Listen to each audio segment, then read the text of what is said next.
about One D&D. This is going to be a little bit of a lengthy video because I'm going to kind of try to encompass everything I've seen in the last couple weeks into one video. But I'll be splitting it into sections for you. You can watch and skip to whatever section that you would like. Just know that it actually helps me if you watch the whole thing all the way through. Fun facts. Here's what we're going to be covering. We're going to cover what is One D&D. We'll go over the first release of playtest material, character origins. And then at the end, I'm going to talk about some of the other updates like the virtual tabletop, which I think should be a big concern to a lot of creators and small businesses. Without further ado, let's dive right in.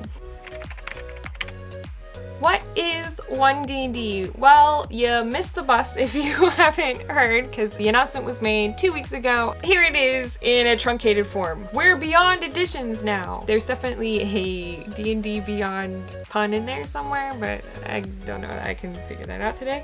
We're moving towards something called codename One D&D. Whether or not they stick with this, who knows? Essentially, it's going to take 5th edition, edited based on some of our complaints that we've already had, as well as based on feedback from this playtest material that they'll be releasing over the next couple years. They're going to tweak the rules and adjust it accordingly. But it's not a new edition. But that's not all. They're also going to be doing digital content, which is why they bought D&D Beyond. Surprise! But the biggest part of that is that they're going to be releasing physical and digital bundles. Yay! You're probably SOL though if you bought physical and digital books in the past. I don't think they'll be reimbursing anybody for that, so sorry, I'm feeling it too. And then finally, they're going to be releasing their own virtual tabletop, which I have so many thoughts on, which we'll get to at the end. Let's discuss the first playtest material that they released, character origins. At first glance, you can tell that they're just trying to make this easier. You still have your typical races. You have humans, dwarves, elves, tieflings, dragonborn, gnomes, halflings, and orcs.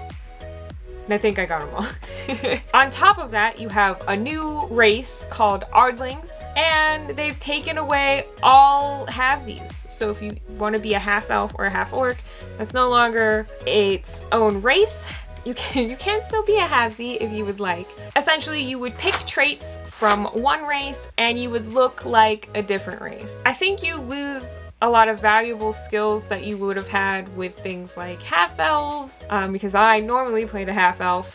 But at the same time, this also opens up more variety so that you can be like a half tiefling and a half orc. They introduced Ardlings, which to me sound like Aasimar, and they're essentially the planar opposites of tieflings. So essentially we have angels and devils going on here, which I think is pretty cool. There's a significant lack of sub-races throughout this entire section. In particular, dwarves don't have any at all, not even lineages. I don't play a dwarf though, so someone who plays dwarves, normally take a look at this, tell me your thoughts, because I'd love to know. But they did replace some sub-races in some races for lineages. For elves, which is another race that I tend to play a lot of, it's elves or half elves, they have separated it out into lineages and they just kind of truncated it to like 1 or 2 different abilities that they get.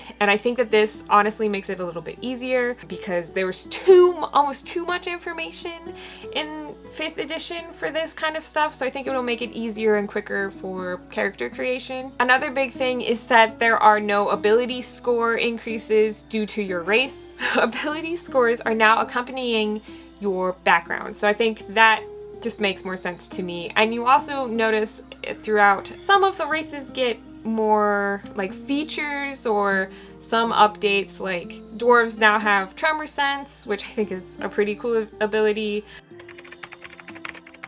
Let's dive into the background section. For me as a DM, I like this change. First thing that they kind of push for is for you to create your own background. As a dungeon master who is constantly asking for players to create a background for me, I think that this push to encourage them to create their own is a good thing. Now, you still have those pre-created, pre-generated backgrounds that you can actually customize and tweak. But I think they've also made it so much easier to understand what goes into making a background so that you can really tweak it and make it your own. I think this will make players more invested in their character. Essentially, you need to choose ability scores, tool proficiency, skill proficiencies, and language. The language part is the one that doesn't fully make sense to me. Essentially, everyone knows common, everyone knows an additional standard language, and everybody knows a rare language. Everybody knows 3 languages. And to me, it looks like you can just choose them. There's no like standard to say like you have to be a druid to choose druidic. This could potentially go wrong because if you have a table that wants to optimize their entire team, they might decide to each choose a different rare language so that they have a spread. I think to combat this as a DM, all you really need to do is say you need a reason to have that language somewhere in your background and then approve it. But that's just something that could go wrong, so keep that in mind. Also, everybody gets a feat now at level 1. Some people are concerned, I read in the community, that this will make players super powerful. And I do think we need to watch that because players are already really powerful. But as a DM, I never make my players play at level 1 because playing at level 1 is boring. Because you don't have abilities, you don't have feats, you don't have anything. So a lot of times I start at level 3. So maybe now this will make it more likely for me as a DM to say, let's start at level 1 so that they can grow their character. I do think level 1 characters are a lot more squishy anyway, and they're easier to kill, so adding a feat isn't the end of the world in my opinion. Some other differences that I noticed in this are the spell lists. So you now have arcane, divine, and primal spell lists, and that's it. It didn't look like there were any like bard spell lists or anything class-based, and I think that this is a brilliant move. Spellcasting is notoriously hard in D&D. There are just so many different lists. It gets so confusing so quickly. Plus, a lot of times spells are on multiple lists anyway, like Cure Wounds, a ranger, a cleric, a druid can all learn Cure Wounds. So it doesn't make sense to have all of those separate lists when they overlap a lot. So now natural 1s and natural 20s are slightly different. A natural 1 will always fail. A natural 20 will always succeed. Some people this has caused a controversy for. For me personally, that's how I play it anyway, so it doesn't really bother me. However, I can see why you might want it the other way. I think it just cuts down on extra rolling and forces you to roleplay more. Let me explain. So if something is really difficult, in past editions, what Dungeon Masters would do would be set the DC to 30. That way, if you rolled a natural 20, you still had to add your modifiers and your ability score to that roll in order to succeed. So for instance, if a player is going to try to kick down a barricaded door and the DM knows there's like 2 tons of stuff on the other side of the door, there's no way the player can kick it down. At that point, they might make an impossible DC of 30. So then when that player rolls their natural 20 and they add their measly strength modifier of 5, they're still at 25, they still fail, nothing happens. This is kind of designed so that the DM can hide why it didn't work, which to me isn't really a good use of the rule anyway. Situationally, I can see where that might be useful, but in cases like this, if the door is barricaded with 2 tons of stuff, then they're gonna need to be more creative. So instead of even having them roll, I would just be like, well, you kick and you kick, but it doesn't budge even the slightest. You think there's something really heavy on the other side of this door. Saves a roll, saves an additional math, and gets you to explain the situation more to that player. But then again, I can see the need to hide the roll if you want, so you can always make that a house rule. It's D&D, you can do whatever you want. Next, they also have a section on critical hits, and this one I definitely don't like. So let's just dive right into that. Essentially now, spellcasters cannot critically hit and monsters cannot critically hit. Right now, it's already hard enough to balance encounters.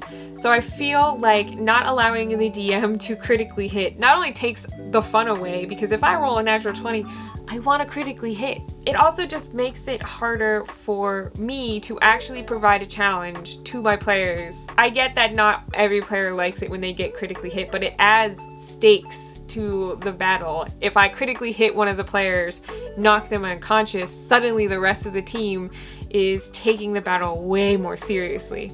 And I think that that adds more dynamic to an encounter. I can see why they might want to implement this rule for spellcasters in order to balance the playing field, because there are some spells that are very powerful, and if you critically hit with them, well, everything's dead, and your weapon-wielding friends might not be able to go in and do any attack. So I kind of understand, but I also don't understand taking away that critical chance from players. Instead of taking it from the spellcasters, I think instead you should be beefing up our weapon-wielding friends to some extent. Critical hits are so much fun to do and to describe, so taking them away, even though there's only a handful of spells that, require some sort of range spell attack or something of that nature, I think it still adds a lot to the combat, and kind of disappointed that that's kind of being taken away. I think this is designed to balance encounters more because players are super powerful, but unless they give monsters, more special recharge abilities or abilities in general that help them to actually fight when necessary, that maybe I as a DM can choose to use, I don't know that I will be following this rule at my table because I think everyone deserves a critically hit. Sometimes it's kind of fun. Another thing they add is the section about inspiration, which I thought was pretty cool. It's a minor detail. Now, when you roll a natural 20, you gain inspiration. The other thing is if you roll a second natural 20 and you haven't used your first inspiration, obviously you can still only hold one inspiration, but instead of just losing that inspiration and it disappearing, you can actually pass it off to another player. So that's just a neat little addition to the rules that I think I would actually use at my table. Let's discuss some other things.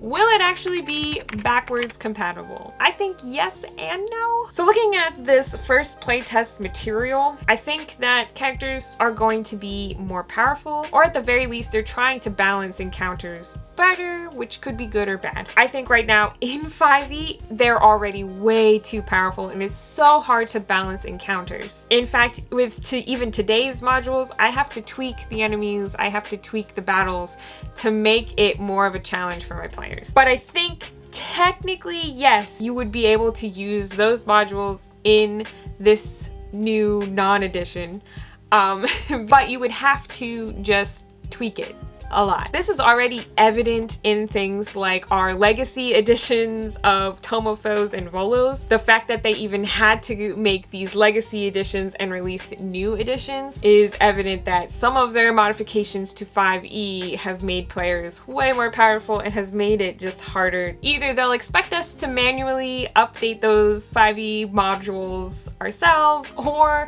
they'll offer us updated modules with the expectation of money because they are a business. Again, though, I would argue that you could make any adventure, even from like 3 or 2 or first edition into a 5th edition adventure if you really wanted to. So technically they're all backwards compatible, but some of those will take way more work than others. I just have a feeling it's not going to be as smooth as they're trying to push on us. They say the words backwards compatible like 80 times in that video, and I know just from working in a PR marketing background that is just a way to kind of reduce the uproar for the community so that, one, we don't feel like we're getting stabbed in the back after buying and spending hundreds of dollars in modules and digital content, but it also will hopefully mean that we continue to buy from them in the next 2 years, because again, they're gonna need that capital to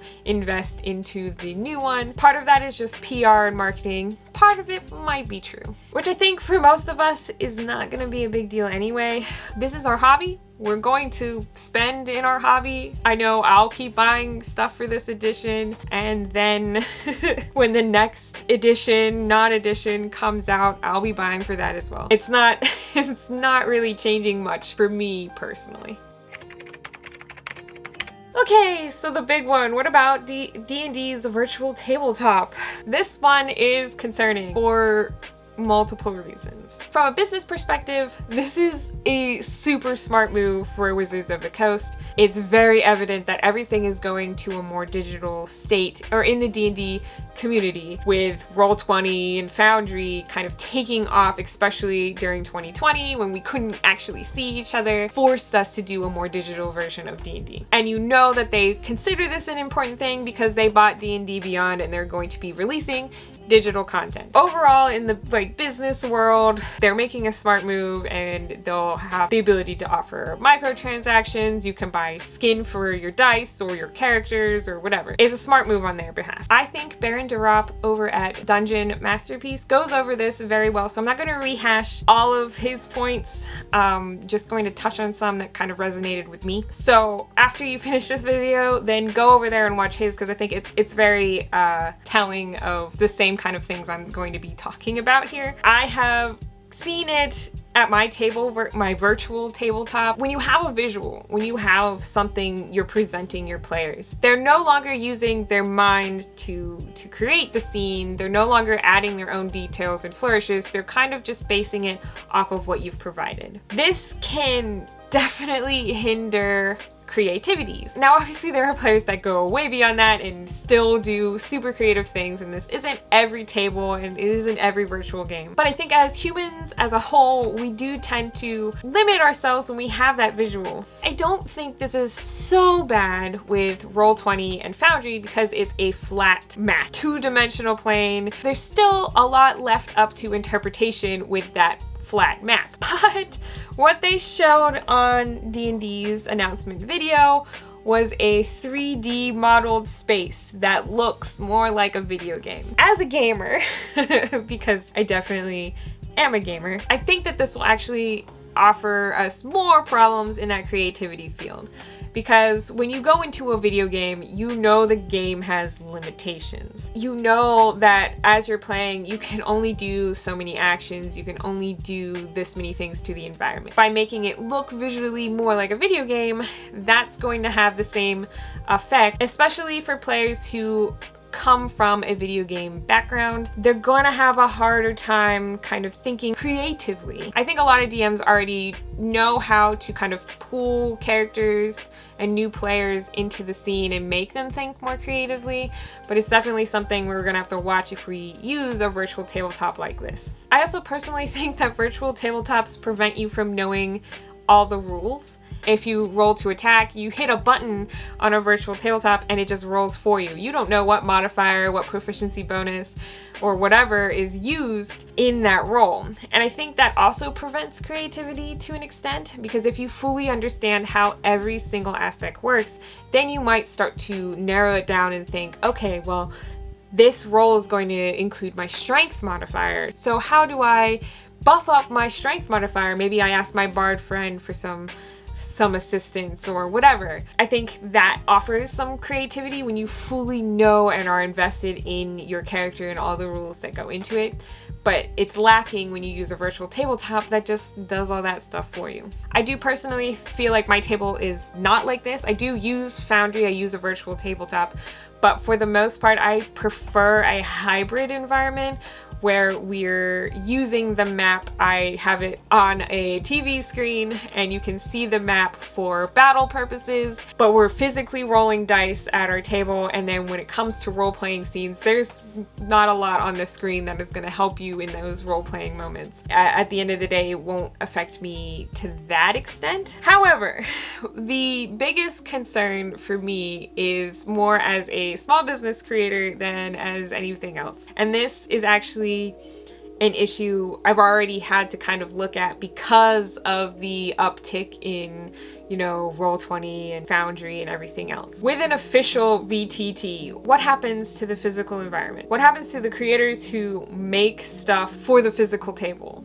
What happens to the creators that make things for the virtual applications we already have? What happens to all of the creators that make maps and tokens and stuff for a flat environment? Are you going to have that ability in the virtual tabletop, or are you going to have them learn a new system and have to create for that? Will you be taking a cut of that? What does that look like for small people who have made a living off of this stuff? Like, there are plenty of creators out there, myself included, that do this for a living and make something for D&D or an aspect of D&D, and we live off of that money. What happens when you can take notes in your virtual tabletop system? Do you need a physical notebook like I provide? But even outside of me, what happens to all of those YouTube channels that stream music for D&D table? Will you even buy dice? I mean,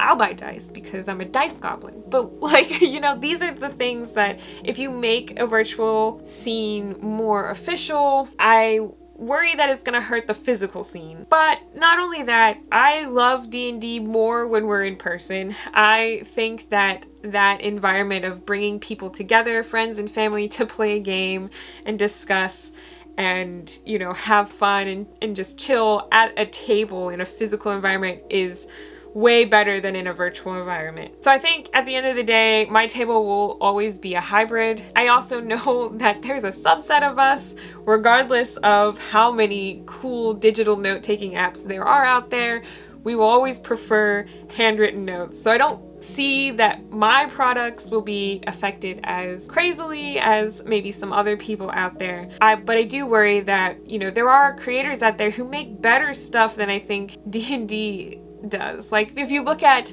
some of their modules, you look at a map in there, some of those maps are just awful. But you can find a creator out there on Patreon who can make that map in a more fantastic version. I honestly don't anticipate everyone going like full virtual all the time either.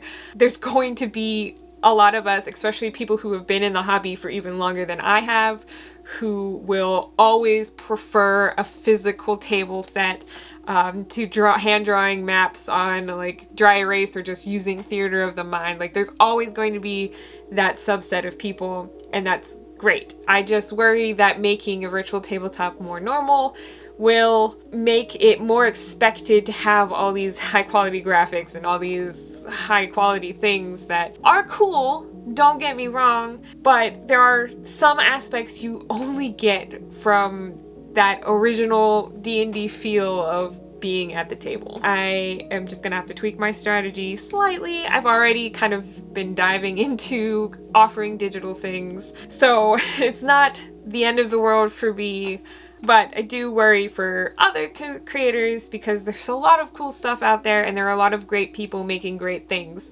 And I just hope that all of those people can still find somewhere to fit in the new look of D&D after 2024. Okay, so I think at the end of the day, like all of this like naysaying and speculation aside, I think at the end of the day, we will do as a community what we always do, what we want at the table. So some of this speculation is honestly just that, just speculation. I'm honestly pretty excited to see what happens, you know, 5 years from now when One D&D has been released and out for a couple years and we're actually able to see like the effects of whatever this is going to be. I would love to hear your take on this, so leave me a comment down below. If you like this video, I can continue to release more of my thoughts on some of these updates, especially with the release of more of those playtest materials throughout the next couple years. So leave me a comment, let me know your thoughts on this one, and I will see you guys in the next video. Bye!